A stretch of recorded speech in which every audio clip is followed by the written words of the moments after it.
What's up, beautiful people? And make no mistake about it, you are beautiful, and anyone telling you otherwise is a whole liar, not a piece of a liar, not a part of a liar, but a whole liar. You are indeed a beautiful, beautiful soul. With that being said, I wanted to go ahead and debunk something that seems to be a very popular narrative amongst progressives, not only progressives, but really neoliberals as well, and anyone who considers themselves anything else in between. There is this popular narrative that somehow Tulsi Gabbard is quote unquote only good at foreign policy. Or they'll say things like, I mean, she's okay at domestic policy and she's really good at foreign policy, but they treat the foreign policy aspect of it like it's kind of unimportant, which is really weird. Now, I want to make quick work of this whole she's only good at foreign policy thing, because that's simply not, I mean, it's not true. It's not true. And I'm going to explain, first I want to explain why it's not true, and I want to explain the pathology behind it. I don't know if you are aware of this, but Tulsi Gabbard is the only one right now talking about unequivocal election reform and the unequivocal maintenance of election integrity and accountability for election integrity. The only one. It seems to me, correct me if I'm wrong, that out of all the candidates running, she's the only one who seems to have paid attention to what happened in 2016. She's the only one who seems to sympathize with the people who had their votes stolen from them, who've had their registrations switched after being registered at the same address for 15 and 20 years in some case, as I saw when I went to the New York Board of Elections meeting, where they tried to deny that they were involved in any type of corruption, and then they ultimately ended up admitting that they were involved in corruption. She seems to be the only one who acknowledges this. And while everybody's saying, let's move on, let's pretend like this didn't happen, you have to understand something. For a lot of people, what is the point of being involved in an election, and especially if you're in a key district, right?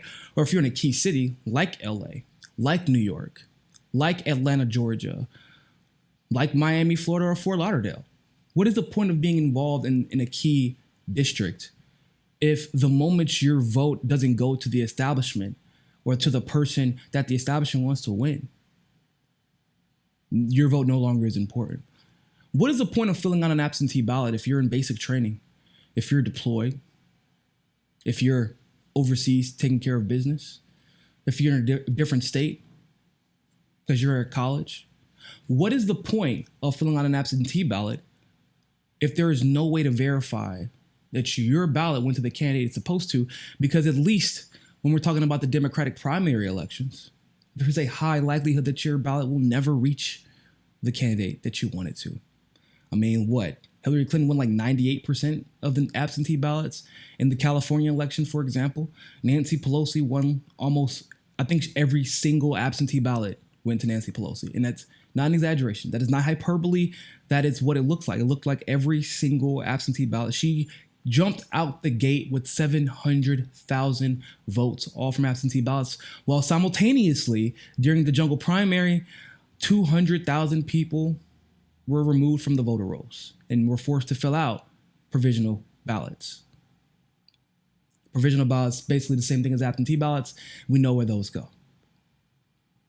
People have not forgotten about this. And the only way that we're going to be able to win, not only in the Democratic primary, but in the general election as well, is if we increase voter turnout, if we have more people involved in the democratic process than the quote unquote Republicans do. Because yes, the Republicans are going to cheat too. And well, Tulsi seems to understand this, which is why we have to do this, right? They use interstate cross-check.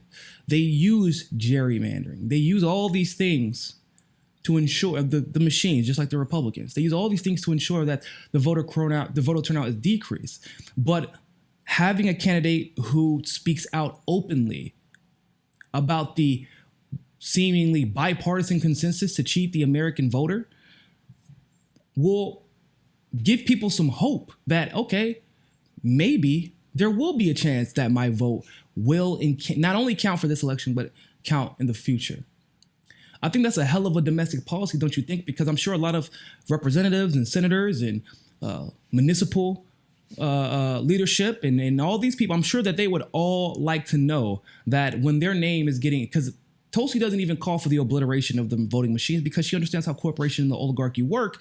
And it's something that honestly would be very, very difficult to push. And to a degree, you would be overstepping, right? You would be overstepping your boundaries when it comes to states' rights. And she understands that. And she knows that's the argument that would be made if she tried to do that. So what she says instead is that, fine, I won't try to remove something that you're choosing to do. However, federally, what we will be doing is making sure the voter can verify their ballots, making sure that we have paper ballot backups where the voter is directly connected and has direct access to their paper ballots. So that's a big deal, right? The OFF Act, All Fossil Fuels Act, the most aggressive piece of climate change and environmental legislation endorsed by over 400 environmental and climate change groups. This is better than the Green New Deal. It's not to throw shade at Alexandria Ocasio-Cortez, but I've already said this. If you care about the Green New Deal, if you do care about climate change, when you're going to speak at these events, she just went to go speak at a university. She had a rally at a university. Tulsi Gabbard, to my understanding, was not invited. However, Bernie Sanders was. However, Bernie Sanders doesn't have aggressive climate change legislation. Tulsi Gabbard does. Now, if this is an attempt to have an endorsement of Bernie Sanders, then it needs to be said. I mean, it's not bad that she's endorsing him. That's not what I'm saying. I'm saying that it needs to be projected as such. That's what it needs to be codified as. However, what it looks like at this point is that somehow Bernie Sanders is more aggressive and has more actionable legislation when it comes to climate change than Tulsi Gabbard. And the truth of the matter is that is once again another, not only that's a domestic and foreign policy, if you ask me, but it's not true. Tulsi is the best when it comes to climate change. She's the only candidate who has actionable legislation. She's the only candidate who has not only had actionable legislation in 2019, but this is spanning back to 2017 that she's had this legislation. And as far as being a climate change activist, she's been doing this since she was on the city council in Hawaii. So like, that's out of the window as well. So climate change, election integrity. When we're talking about Medicare for all, she's right there in line with Bernie Sanders. Okay? When we're talking about $15 minimum wage, right there with Bernie Sanders. So this idea that she somehow is okay on domestic policy is news to me because it seems to me she's damn good. And she could be arguably the best on domestic policy. If you want to argue that Sanders has more experience, I don't know what you're judging as experience other than if you're talking about existing in the Senate, then yeah, technically, I guess. But at the end of the day, or you can make that argument for Biden too then. But if we want to see Medicare for all passed, if we want to see $15 minimum wage passed, or a livable wage, because right now, even $15 isn't enough. I think it should be closer to about $22. I think that's what the research has shown. And that's, of course, dependent on where you're living at. If you want all these things passed, how about we ensure that we are holding our elections accountable to make sure that progressives can run, get elected, and pass these policies once they get in the Senate and get in the House? She's the only one during our interview. She said, I've been hearing a lot about ranked choice voting. And it's something that I'm actually learning more about. I'm reading into it more. And she's the only one who's acknowledged that out of all the candidates.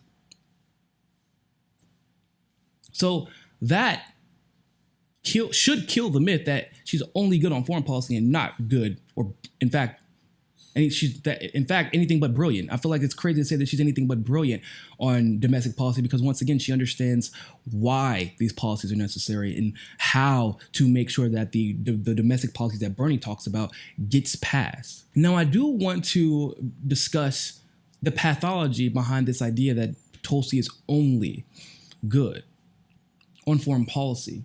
I feel like it's important to acknowledge that this is a very selfish perspective. It is. It is a very agenda-driven perspective. It is a very self-centered perspective. It is a very, I don't want to say egocentric, but it's definitely a self-interest centered perspective. Because when people say only, they say only as if that being the best on foreign policy is not literally the thing that we need right now. Even if Tulsi was okay on domestic policy, the truth of the matter is the Senate and the House are going to have more influence on domestic policy than Tulsi would if she was the president of the United States. Her power would primarily lie in foreign policy. Say if Tulsi won the presidency and Bernie somehow won the vice chair position or became the Secretary of Commerce, or et cetera, et cetera. Or if he won the Senate again and was guiding the domestic policies towards the things that he and Tulsi have been fighting for, she would still be great on domestic policy. But if we had somebody who was great on domestic policy and had no idea what foreign policy was about, well, then guess what? We would have another Obama. In other words, someone who could be easily manipulated by the establishment foreign policy advisors. Bad foreign policy is what led us into Iraq, caused the death of thousands of soldiers, hundreds of thousands of innocent people in Iraq, hundreds of thousands of innocent people in Afghanistan as well. Bad policy is what led us to drop constant and regular bombs in Syria, armed rebels who were terrorists. We were and are arming terrorists in Syria. Bad foreign policy is what allows Saudi Arabia to carpet bomb Yemen. 40 million people right now living without power in Yemen. Bad foreign policy does that. Every death of every child, every starving family, every house and every family's livelihood that was destroyed, that's on us. That's on the commander-in-chief, who many people for some reason believe that if you're good on domestic policy, it's okay that you're not that good on foreign policy. We should just be okay with that, right? Only good on foreign policy. Well, how come that same argument, if you don't mind me asking, and this is once again, as a Sanders supporter, I think it needs to be said, because this is something that's always bothered me about Bernie, and I'm very glad that he actually said it openly, but nobody even really wants to acknowledge it. Like his hardcore, I'm going to vote Bernie and believe Bernie, and you can't always believe everything that everybody that somebody has to say, because you have to understand their logic. You get what I'm saying? I can relate to someone's logic and not agree with their conclusion. That's happened with Tulsi. I agree. Well, it happened to Tulsi, but she actually didn't say that conclusion explicitly, but that's the conclusion I believe she was leading to. And I shouldn't put words in her mouth. But she said that, for example, because of the corruption that's in the private prison system, maybe we should hold off on, or maybe we should at least be skeptical about this idea of giving prisoners voting rights in our current election system, knowing how corrupt it is and how corrupt the power structure is in prison. Now, she didn't say specifically or explicitly, okay, they shouldn't be able to vote right now. That's not what she said, but she was bringing up good points. Like I said, I don't want to put words in her mouth. However, when Bernie says, I don't know much about foreign policy, and then, of course, he has said some pretty inflammatory things that would be taken by anyone who understands how American foreign policy works as an attempt to manufacture consent, whether or not he knows it, that he doesn't, whether or not he knows it, this is what it is. Those attempts to manufacture consent cost lives. So why is it that when Tulsi displays her expertise when it comes to foreign policy, that people say, well, she's only good at that, therefore she would be a great VP to guide Bernie? I want you all to think about something. What candidate right now can say, other than Mike Gravel, because Mike Gravel, he's the only other one who gets foreign policy as well as Tulsi does. But the ones who are trying to win, what other candidate can say without a shadow of a doubt that they understand Tulsi or understand foreign policy as well as Tulsi? Even the ones who are attempting to manufacture consent, they don't even understand foreign policy as well as Tulsi does. They think they do because their self-interests are guiding their understanding. Because it's much easier to agree, to echo the foreign policy establishment's talking points if you feel like it's for a good reason. So you just like to play stupid. But also, like I said, people, being a politician doesn't require you to be intelligent. It doesn't require you to be an intellectual. It doesn't require you to be an academic. It doesn't require you to have real experience. It just requires you to be corrupt enough, to play the game and be rewarded for it. So how many other people? And that, once again, that includes Elizabeth Warren, who's gotten every war wrong. Bernie Sanders, he got Iraq right, but he got Afghanistan wrong. He's gotten Israel and Palestine wrong a lot. He's evolved, but he's gotten it wrong a lot. The difference between evolution of Bernie Sanders on Israel and Palestine and Tulsi's evolution on Israel and Palestine is that Tulsi now has demonstrated consistency across the board, whereas Bernie Sanders has not. It seems like Bernie Sanders is going with the popular opinion when it comes to Israel and Palestine as far as the progressives are concerned, and Tulsi understands how consent is manufactured to kill particular groups of people. And a lot of that, the bigoted, xenophobic rhetoric is part of that attempt to manufacture consent. Now, that's the difference, right? Because if Tulsi gets it right on Israel and Palestine, her logic is the same logic that she gets it right on Venezuela. Bernie Sanders can get it wrong on Venezuela or get it wrong on Syria and say the right thing on when it comes to Israel and Palestine. But now I have to try to figure out, well, why are you saying this now? Because you got Syria wrong, but you got Venezuela right. You got Yemen right, but you got, Venezuela wrong. You get what I'm saying? Like, there's the only person who's consistent ideologically on foreign policy is Tulsi. The only reason that we've been in war after war after war after proxy war after proxy war after proxy war, after regime change after regime change after regime change, causing thousands of lives, hundreds of thousands of lives of other nations' people, trillions and trillions upon trillions of dollars, is because we've had people who haven't been ideologically consistent. Now, I don't understand how that's an only situation. How is that Tulsi is only good on foreign policy? No, I think you need to rephrase that. She is the only one who is good on foreign policy, which makes her a complete and total standout from everybody else, because she's the only one who's good on foreign policy, while everyone else is at best okay on domestic policy, while Bernie Sanders is the best or the second best at our domestic policy. But giving him that doesn't minimize Tulsi's foreign policy, because everything that you all want all of a sudden becomes possible if the military-industrial complex and the petrodollar and the people who perpetuate the petrodollar aren't running the show anymore because they're taking advantage of dumb politicians.